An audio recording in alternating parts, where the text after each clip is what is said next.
Chào các bạn, cô là Hoa đến từ Trung tâm Ngoại ngữ Master Edu. Chào mừng các bạn đến với bài 3 của series mỗi ngày một bài ngữ âm. Như thông lệ thì phần đầu tiên của chúng ta vẫn sẽ là phần thanh mẫu. Nhóm thanh mẫu của hôm nay chúng ta sẽ học đó là zhi, chi, shi, ri, zi, ci, si. Nhóm âm đầu tiên mà chúng ta cần tìm hiểu đó là nhóm âm đầu lưỡi cao. Các bạn cùng tìm hiểu cùng cô. Âm đầu tiên đọc là zhi. Âm này khi phát âm thì đầu lưỡi của chúng ta cong lên, chạm vào ngạc trên và luồng hơi sẽ từ đầu lưỡi và ngạc cứng ma sát và bật ra ngoài. Âm này thì dây canh không rung và không bật hơi. Các bạn cùng đọc lại theo cô. Zhi, zhi. Âm tiếp theo chi. Vị trí phát âm thì giống âm chi, tuy nhiên thì âm này là âm bật hơi. Các bạn cùng đọc theo cô. Chi, chi. Âm bên dưới sẽ đọc là shi. Âm này thì cách phát âm gần giống âm phía bên trên, tuy nhiên thì cái âm chúng ta phát ra là âm sh, sh. Các bạn cùng đọc lại theo cô nhé.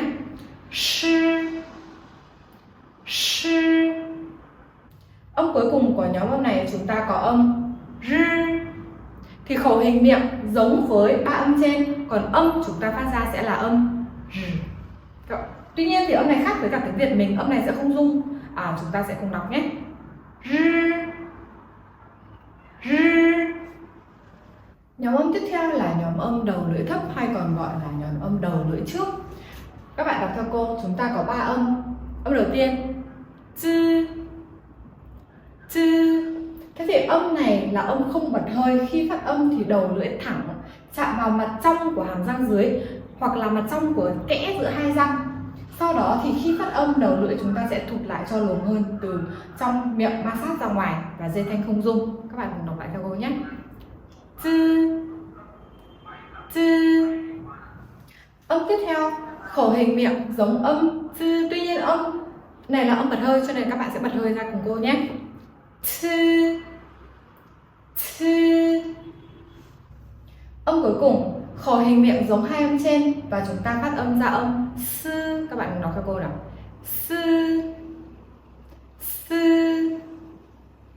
Ở đây cô sẽ có một sự phân biệt nho nhỏ cho các bạn.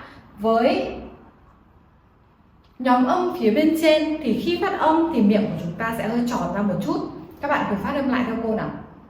Zhi, chi, shi, ri. Còn với nhóm âm bên phía bên dưới thì miệng của chúng ta sẽ hơi bẹt, hơi cười ra một chút. Zi, zi, chi, chi và sư, sư. Phần tiếp theo đó là phần vận mẫu yun mũ. Nhóm vận mẫu hôm nay chúng ta học bao gồm các bạn có nhận thấy là nhóm âm trước chúng ta học y vẫn đọc là y phải không nhỉ? Tuy nhiên thì với nhóm âm này gạch ngang y cộng với cả các thanh mẫu mà chúng ta vừa mới tìm hiểu phía bên trên thì âm này chúng ta sẽ phải đọc là对吧? Wa, wo, wai, wei, wan, won, wong, wong. Các bạn có nhận thấy là nhóm âm này bắt đầu từ âm wa đến wong thì chúng ta có đặc điểm chung đó là bắt đầu bằng u. Tuy nhiên thì với hai âm này, ở đây chúng ta sẽ có một âm uốn lưỡi. Ở đây khi các bạn phát âm thì các bạn sẽ cong lưỡi của mình lên. Các bạn phát âm lại theo cô nào.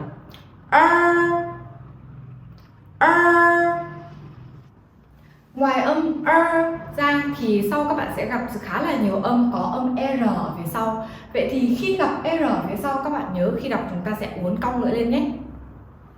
Sau đây chúng ta cùng nhau đến với bảng ghép vần. Chúng ta cùng ôn lại nhóm âm đầu lưỡi cao. Zhi, chi, shi, ri. Chúng ta cùng bắt đầu nhé. Zhi, chu, chua, chua, choai, truy, Choan, choan, choang. Bật hơi nào.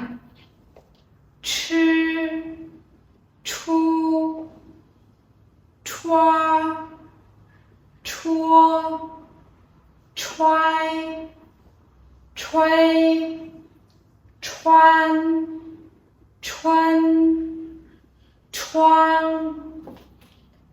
Sư, su, xoa, xua, xoay, xuay, xoan, xuân, xoang. Rư, ru, roa, rua, ruay, roan, run. Trong bài ghép phần này các bạn chú ý cho cô hai vật mẫu, đó là way và won. Thế thì hai vật mẫu này khi ghép với nhóm thanh ngữ phía trên thì các bạn có thể ý là chúng ta đã lược bỏ cái e ở giữa đi và chúng ta chỉ viết là u, i. Tuy nhiên khi đọc thì chúng ta vẫn phải đọc một nhóm âm đầy đủ way. Chính vì vậy mà các dòng này các bạn chú ý cho cô, chúng ta sẽ đọc là truay, chuay, xuay, ray. Còn dòng này cũng vậy, chúng ta sẽ đọc là won, chuan, chuan, xuân và run. Và ở đây chúng ta sẽ có một lưu ý nhỏ, đó là khi u muốn đứng độc lập tạo thành một âm tiết thì chúng ta sẽ thêm W lên đằng trước và vẫn đọc là u. Các âm tiết còn lại bắt đầu bằng u và phía trước không có thanh mẫu đi kèm thì chúng ta sẽ thay u bằng W và chúng ta sẽ đọc là wa. Riêng âm này chúng ta sẽ vẫn hơi hướng là u, chúng ta sẽ không đọc là vua, chúng ta vẫn sẽ là u, y, way, one, one và wang. Nhóm âm tiếp theo là nhóm âm đầu lưỡi thấp hay còn gọi là nhóm âm đầu lưỡi. Thế thì chúng ta sẽ có âm zi, ci và sư. Các bạn luyện tập theo cô. Zi, zu, zua, zuay, doan, zuan. Bật hơi nhé. Ci, chu, chua, chuay, chuan, chuan. Sư, su, xua, xuay, xoan, xuân. Mời các bạn cùng đến với phần luyện tập. Chúng ta có âm đầu tiên迟到,迟到. 上午, 上午. 薪资, 薪资. 化妆, 化妆. 炒菜, 炒菜. 超市, 超市. 说话, 说话. 长城, 长城. Bài ngữ âm 3 của chúng ta đến đây là kết thúc. Các bạn về nhà ôn tập tốt và có bất kỳ vấn đề gì thì có thể comment dưới phần bình luận nhé. Cô sẽ trả lời cho các bạn. Chúc các bạn có một buổi học vui vẻ. Hẹn gặp lại.